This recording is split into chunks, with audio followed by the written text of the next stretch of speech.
Well, Janine, thank you so much for the opportunity to speak with you. Yeah, Um, I wanted to thank just you. start out and, kind of talk about the making of this film. So, over the years, we've seen many events and figures of the Holocaust get explored in cinema. So, what was it about Herbert Heller's specific journey that made you feel like this was a story that needed to be told? Um, Herbert was an amazing man. I love spending time with him. And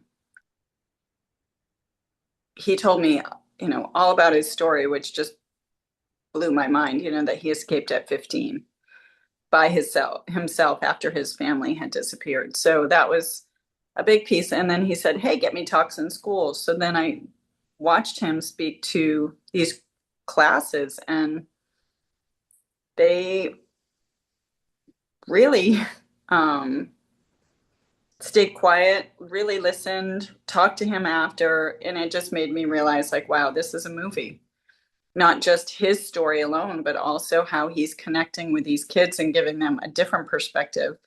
And one of the stories that he told me, and he showed me the letter, he got letters from all of the kids. Um, one of the first times he spoke at a school, he got a letter from a girl saying, "Wow, I was going to write a suicide note to my parents this week. And after hearing your story, if you can make it through what you made it through, I got this." And there's so many stories like that. And kids are looking, I think, for those connection points of giving them a reason to stay here and find a reason to stay and do. So that's why I was pulled to make this film. Yeah, absolutely. And you answered this a little bit, but the film really does show how Herbert connects with youth in a special way. And I feel like Mhm. it's so rare nowadays. We hear all about like the attention span issues that like children and youth have. And certainly there seems sometimes to be like a generational disconnect between like older generations and younger generations. So what do you think it was that made his story and message resonate so well with young people? Um, in First off, I think hearing, okay, this old 88-year-old Holocaust survivor is coming in to speak at your school, they're like, great, can sit and do nothing. And then they're impacted that he's up there and he's funny. Like for him to tell this story that I think weighed on him a lot more than he really let on, he had to like intersperse pieces of laughing, making people laugh, making himself laugh, I'm sure. So I think it was a surprise, like a pleasant surprise to these kids. And in that, because it was that way, they heard what he was saying more. It affected them more and it made them think of, well, maybe my past does matter. And it's same thing, just a very different perspective. If he can make it through that, why am I complaining, about, a broken iPhone that my parents won't fix, So yeah. No, that makes perfect sense. And you talked about you obviously were there. You had a chance to get to know him, to see him talking with kids. During the pre-production process of the film, whenever you all were looking at casting his Mhm. role, what were you looking for? What was it about Stephen Lang? Were there any qualities that made you think like, yes, that is Herbert? Or like what drew you to certain actors to play him? Um, I obviously wanted someone Jewish, and someone that kind of looked like Herbert. And our casting agency out of New York, I didn't even know who Stephen Lang was. Um, I don't, yeah, I didn't know. And we came up with some different names for them, and they said, "What about Stephen Lang?" You know, and I'm like, "Great." And I had never seen Avatar at this time. So they're like, "Yeah, he was in Avatar." I'm like, that doesn't mean anything to me. But I saw his picture. And for me, Hmm. his picture looked so much like Herbert. I'm like, yes. And everyone else was like, he's an amazing actor. So, fun story. When he showed up to shoot, we shot the film in Marin, California, here. And then we also shot it in Prague. When he showed up, we went out to dinner. The director and I took him out to dinner, and he's like got on, cowboy boots and dressed up, and he's like the most stylish 70-year-old I've ever seen. And we had a wonderful dinner. And after he left, I said, Finn, he's amazing. He's a great guy. But how is he ever going to play Herbert? And, and then I was on the set a couple days later, and all of a sudden I see this guy dressed up like Herbert shuffling along, and I take a double take and it's Steven. And I'm like, and he stayed like that the entire time he was shooting. And he was amazing. So back to your question, I let the other people choose because I really didn't know. I just knew, oh, he looks like him. If you say he's a great actor, great. And he was not only a great actor, just a really good person. I love that. It really is remarkable. He has a great career, but seeing him in December in the newest Avatar film play this very like rough antagonistic character and then watching this film a few months later, it's a night and day difference, but he like Yeah, portrays the role wonderfully. yeah. So you have a really unique background, education and psychology. My wife is a teacher too, and so like I felt a really neat connection and it was cool seeing that you got to become a producer for this film. So how did you feel like that background, maybe not being from the film industry, helped you during the production of the film? And if you feel comfortable, were there any times where it might have been a hindrance and you had to rely on other people? Oh, I had a lot of relying on other people, and I still do. And if we're real in this world, I think it takes a village for anything we do. So in that realm, it was good. As far as kind of jumping into this, I feel like everything I've done in the past has brought me to this point to be able to make impactful film and media. From the psychology aspect, that really helped me shape in making this film. And then um, working in jail, I worked in jail for a while. I raised 4 kids, which definitely helped. And I've started other companies. So, and worked in the tech space. So all of it feels like it was just all of those other jobs were just kind of getting me ready for this. So, I love that. Let me preface this and say you don't have to answer this question if you don't want to, but Corby shared with me a little bit about your personal journey and your battle with mhm, cancer, and mhm. I was wondering if you would mind sharing some of your story and how that impacted your approach to the film, how going back and forth may have been. I'd just love to hear about your journey in the last few years.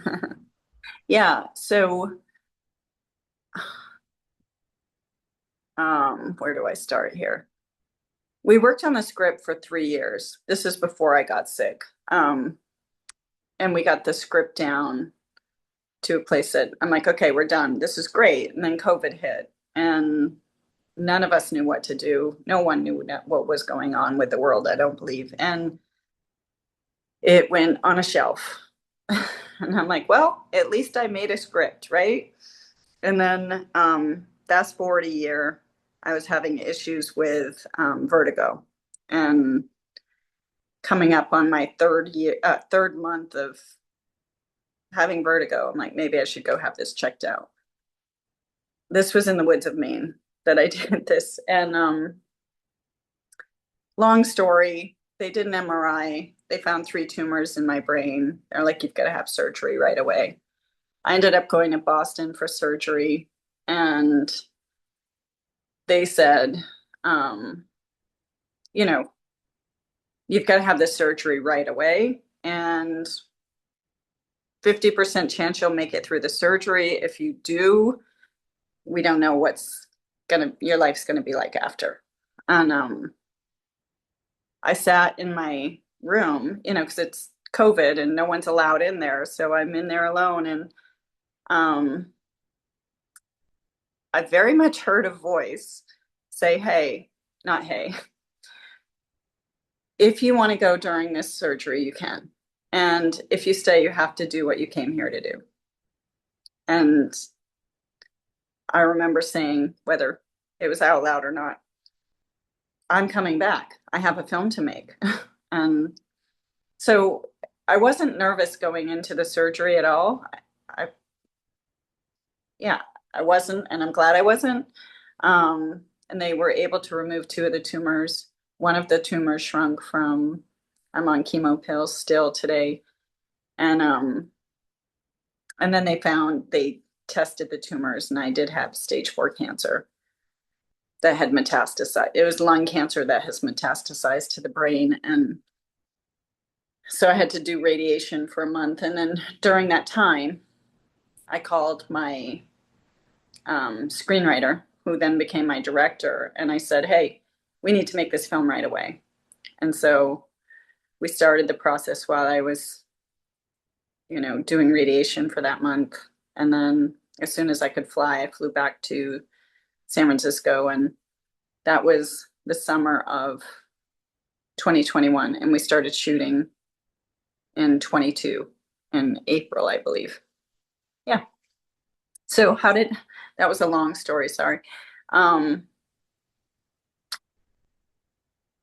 I believe as I look back on it now, well, and I still deal with cancer. I have tests all the time through every 3 months.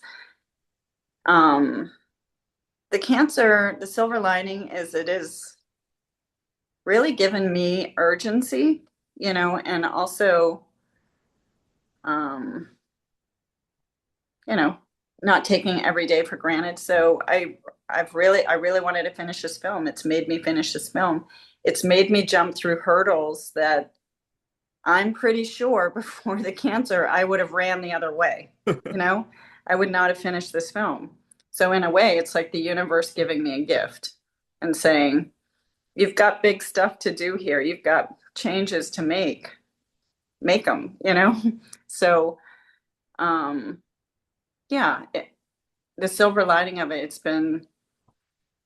it's helped me through this process. It's helped me to the finish line, you know, more than it's hurt me. Yeah. So, What a miracle. And I mean, you're so incredibly strong, and I hope you know that because it's remarkable, your story. yeah. Um, wow. And so my outlet focuses on finding spiritual themes and resonance in film. And so I was wondering, do you think there are any specific themes, whether it's, we see like providence, resilience, grace, are there like themes that you think stand out in this film that a faith-based audience in particular might appreciate? I think there's so much faith in this film. Um, and perseverance for sure. Um, you know, giving people a reason to live, a reason to go deeper. um, and as far as the spiritual aspect today, at least for me, like we are all being asked to dig deeper and do better. And I feel like this film really helps people do better. I feel it's very hard for any age to walk into that theater and walk out the same person. Hmm. I believe they walk out a better person. And um, yeah, I'm not sure how you would explain that, but the beauty of this film to me too is the interfaith non-divisiveness of the film that the world needs right now too. And spiritually, again, I feel, that message that I heard before, it's like, let's all come together. Let's all do better. Let's all create heaven on earth. Um, yeah. That's And I feel beautiful. like this film is a stepping stone. Absolutely. And I mean, we've Yeah. already seen Herbert's story, how it like united the young people that he spoke Yeah. to, and hopefully this film does the same thing in uniting audiences too. Hmm. You alluded earlier to the kind of long production life that this film has had from like writing it pre-COVID, starting filming in 2021, and here 2026, it's finally out in the world. I was hoping you could tell me a little bit about how did things maybe change from your initial concept of the film to where it's ended up? Because I'm sure that ideas you have in the script stage might change, whether it's you changing as a producer, whether it's just necessities of film limitations. What are some changes that happened from ideation to release? Um, as I look back on the script, we really created the movie that I wanted way back then. The biggest difference, yeah, we were going to shoot everything here, or we were going to shoot everything there. And, right, probably within that year after I got out of the hospital, and I'm like, we have to shoot in both locations. Prague is Prague, and I don't want to try to recreate it, and I don't want to try to recreate the redwoods, you know. So I think that was an important change that just helped the script become more alive in what it was. Longer. I would say one of the biggest ones, of course, when I started making this, I was like, oh, it's going to take 3 years. We'll have this film out in 3 years. And everyone laughed at me. I'm like, now I get why they laughed at me. But no, it stayed really one of Herbert passed in 2021. And my talks with him up to that point in 2018, 2017, I'm like, I'm going to make this film. You got to give me 10 years. You got to be at the premiere. He's like, no problem. And he was very alive then. I mean, alive in life. And his wife passed during COVID. And it really, I saw him be ready to go. He was ready to go after that. And I said, it's okay. It's okay. You're not going to be here, but I am going to keep my promise and I will finish this film and it will go out to the world. And so, really honoring Herbert is what helped me keep it kind of the same from inception to what we're putting out in the world. Absolutely. You always love to hear like that the idea made it through all the way, even over a long span of time. I did want to ask you one thing that did change, as small as it might sound, is the title of the film. I saw Avenue of the Giants at one point, and then maybe Liberation was a title that was talked about at another time. And now it's called The Optimist, which I love as the title. So, what were the discussions there, and what made you feel like The Optimist? That's the right title for this. um, that change came about this summer, and we were talking in talks with somebody about distributing the film, and he said, um, you got to get butts in seats and you're going to need a better title. And he said, Avenue of the Giants feels very indie. If it's on a poster where you're walking by, you might glance at it, but you don't know what it means. So you just keep walking. We ended up all coming together, and the director came up with the name, The Optimist. And we came up with many, and we all chose that name. And there's many reasons I love that. I think as you look at it, everyone wants optimism today. Everyone is leaning towards hope, and I want to see even more and more and more leaning towards that. So I think it's a phenomenal name. I think it's an important name for the greater good. And for the film, Herbert is definitely an optimist. His father was an optimist. Abby going through what she went through and moving on in a different direction, you could say she has become an optimist. Like you can see these pieces and the importance of leaning towards that way over, you know, leaning the other way in life. You know. So I really, I really think that's the right. We've ended up with the right name for this film. It started off actually as Lucky Man. Way back when the working title was Lucky Man, and Herbert, whenever I was talking to him, he'd always, put in the talk, oh, I just got lucky. I'm just lucky. I said, Herbert, you made a lot of your luck happen. And yeah, one of the things for Herbert, his brother, who was a little bit older, was very academically smart, and Herbert would often almost have survivor's guilt, like my brother should have lived, not me. Mm. And but yeah, yeah. And I said I'm just saying that because I'm like, you weren't just lucky, Herbert. Yes, you grabbed a rucksack that was off to the side. I'm like, so many people saw that and walked by because they didn't want to step out of line. You stepped out of line and grabbed it. Like, that's luck.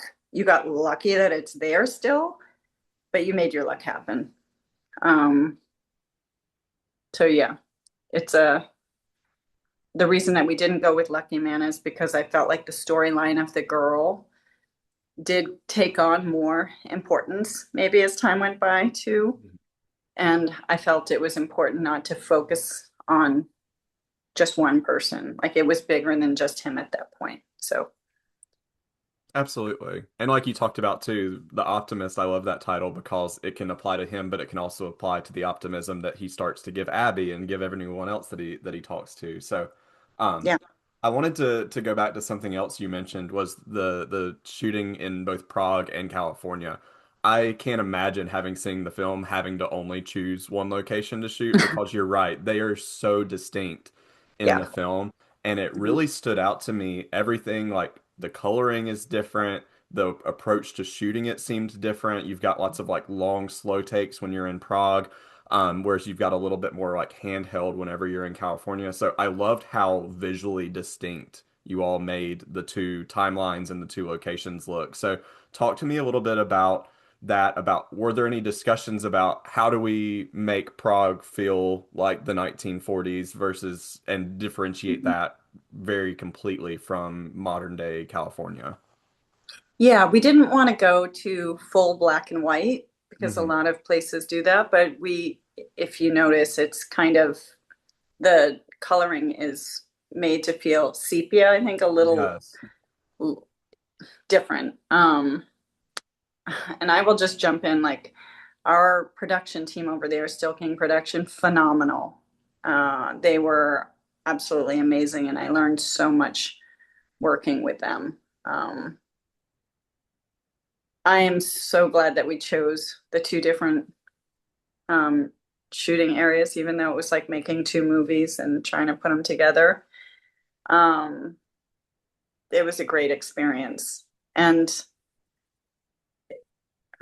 yeah, I wasn't in the editing room, but I had a lot of talks with them, and it's nice that they do look so different. Hmm. Um, yeah, I guess I would say that that wasn't my creative genius stuff, but I'm glad it happened. No, no, that's interesting though to hear the conversations about like, do we do it black and white? Do we? But it came across very distinctly, so I thought that was extremely well done. Those were all the major questions I had, but one question I always like to ask before I end things is if there was anything that you wish I had asked you about. So is there something you've not been able to talk about, or something that was important to you during this process, or that stood out that you wish I had asked you and that you want to be able to speak about? Um, well, I feel it's important to mention around the film, we've created two awareness campaigns with everything I have learned through this whole process and really wanting to give awareness and light to two issues that are near and dear to my heart. And I super want to see them change in the world, which is with Holocaust survivors. We have over 35,000 living in the US today. Of that, 30%, 35% are living in poverty, and this is something a lot of people don't know, including a lot of my Jewish friends. I'll say that, and they're like, that's not true. And I said, well, do your own research. Um, so we are doing an awareness campaign around that, as well as helping fund this company called Kavod Chef, which is actually out of Tennessee, and they help fill the gap and um, Holocaust survivors in need come to them, um, and then they help them with anything that they need. So that's one that's important. And I think it's important for everyone in the US to know, like, wow, what? Anyway. And then for the teen side, we are bringing awareness to an organization called Bring Change to Mind. And they're stepping into a lot of schools and helping out kids with the destigmatize, like talking about mental health and connecting and persevering, like learning, perseverance, learning, um, yeah, how to make it through harder times. And they're doing a really great job. So I'm actually giving of my proceeds 20% to Kavod Chef and 20% to Bring Change to Mind. And outside of the film, I'm working a lot on figuring out ways to bring down the suicide statistic, where 10 to 34-year-olds, the second leading cause of death is suicide, Mm. which it just, to me, it should be like 1%, you know? So looking at ways that can really drop this and more importantly, get our change makers of the future, our youth, excited about being alive, excited about finding their purpose, excited about connecting with love and not fear, and coming into this world to make it better than, want to drop out. So, Absolutely. yeah, Yeah, absolutely. I love not only hopefully will the film change people's lives, but I love that you're using the film as a platform too to have all these different awareness campaigns. So yeah, that's wonderful. Well, yeah, this has been great. Those were all the questions I had for you today, but I've great. loved hearing your story, loved hearing this story. It's incredible what you were able to accomplish with the film and in your personal journey too. So I really, really appreciate you giving me the time to speak with you today. Oh, thank you. It's been great.